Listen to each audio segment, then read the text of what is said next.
Останавливаемся. Поближе, чтобы увидел. Открываем огонь. Останавливаемся. Я снимаю.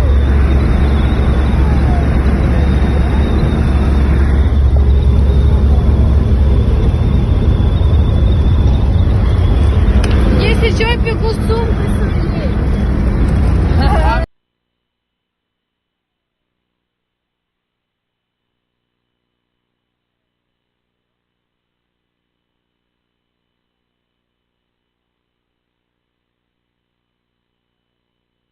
Максимально набираем воздух легкие. 7-8 секунд, не прерывая, выдыхаем прибор. Дуем. 5, 4, 3, 2, 1. Все достаточно. Идет анализ выдыхаемого воздуха. Результат освидетельствования 0,673 мг на литр. По результатам освидетельствования у вас установлено состояние алкогольного опьянения.